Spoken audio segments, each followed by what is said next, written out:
Assalamualaikum warahmatullahi wabarakatuh. Perkenalkan, nama saya Selina Silakusuma dari kelas 11L. Di sini saya akan menjelaskan tentang pelayaran bangsa Eropa ke Nusantara.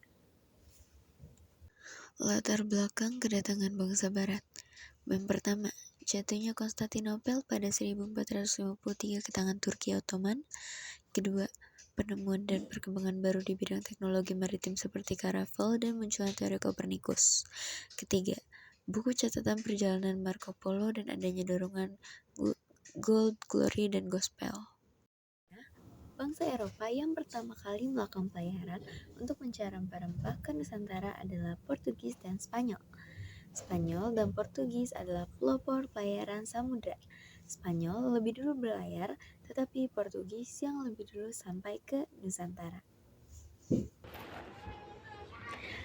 Pelayaran yang pertama adalah pelayaran bangsa Portugis.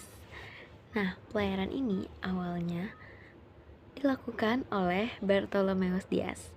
Nah, Bartolomeus Dias ini dikenal sebagai orang yang berhasil mengelilingi Tanjung Harapan. Nah, tapi dia tidak sampai di Nusantara. Nah, setelah dia sampai di Tanjung Harapan, dia dan krunya melanjutkan pelayaran ke rute timur untuk mencari jalan yang sejauh-jauhnya, tetapi mereka pun kembali karena persediaan makanan yang menipis. Selanjutnya, pelayaran Bartolomeus Dias dilanjutkan oleh Vasco da Gama. Vasco da Gama merupakan penjelajah Portugis yang berhasil membuka rute laut ke India pada tahun 1498 dengan mengelilingi Tanjung Harapan. Nah, keberhasilannya ini membuka jalur bagi ekspansi Portugis ke Asia, termasuk ke Nusantara.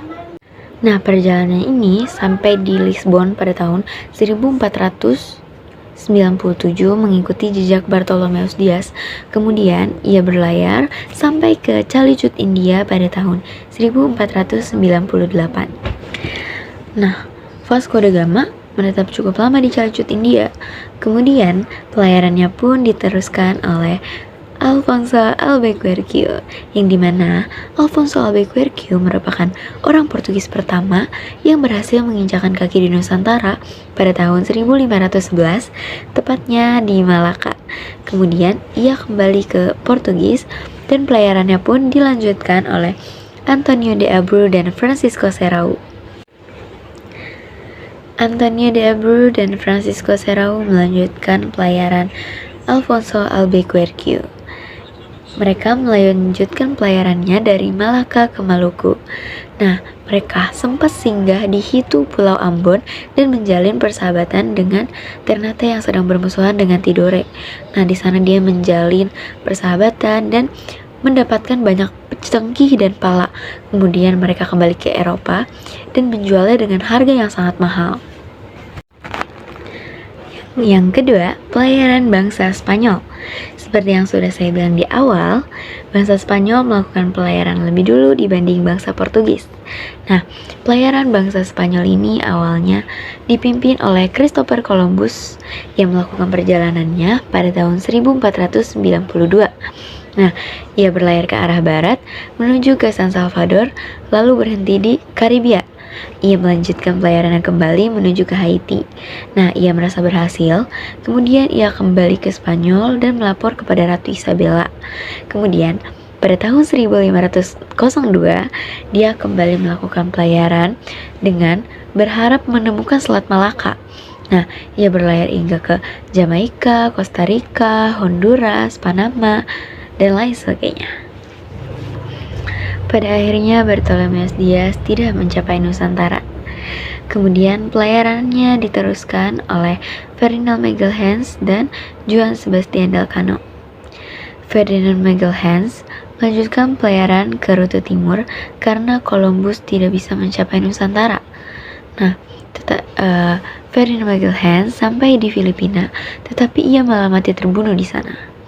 Nah, kemudian ekspedisinya dilanjutkan oleh Juan Sebastian Elcano, yang dimana Juan Sebastian Elcano sampai ke Nusantara, tepatnya di Maluku pada tahun 1521. Selanjutnya yang ketiga yaitu pelayaran bangsa Belanda ke Nusantara. Tokoh Belanda yang terkenal melakukan pelayaran ke Nusantara adalah Cornelis de Houtman. Ekspedisinya dimulai pada tahun 1595 dari Amsterdam melewati Selat Gibraltar menuju ke arah selatan, melewati pantai Afrika Barat, lalu ke arah selatan mencapai garis lintang di Samudra Atlantik, lintas Samudra Hindia dan menuju ke arah timur pada tahun 1596. Nah, mereka tiba di Sumatera, yaitu di Pelabuhan Banten, dan mereka berlayar ke arah Jakarta untuk melakukan perdagangan. Nah, akhirnya Cornelis de Houtman kembali ke Belanda dan tiba pada tahun 1597 setelah mengalami beberapa konflik. Pelayaran bangsa Inggris ke Nusantara. Nah, bangsa Inggris pertama kali ke Indonesia pada tahun 1576 dengan tujuan untuk mencari rempah-rempah. Nah, kedatangan bangsa Inggris ke Indonesia dipelopori oleh Francis Drake dan Thomas Cavendish. Nah, disusul oleh James Lancaster dan Henry Middleton pada tahun 1579. Nah, pada saat itu, Inggris berhasil membawa rempah-rempah dari daerah Ternate untuk dibawa ke Inggris melalui Samudra Hindia. Kemudian, Inggris kembali mendatangi Indonesia yang dipimpin oleh Thomas Cavendish dengan melewati jalur yang sama. Pada tahun 1811, Inggris melakukan kolonialisasi terhadap bangsa Indonesia pasca penyerahan kekuasaan oleh Johnson terhadap Thomas Stamford Raffles. Penyerahan kekuasaan tersebut dikenal dengan kapitulasi tentang kekuasaan Thomas Stamford Raffles di Indonesia berakhir pada tahun 1816.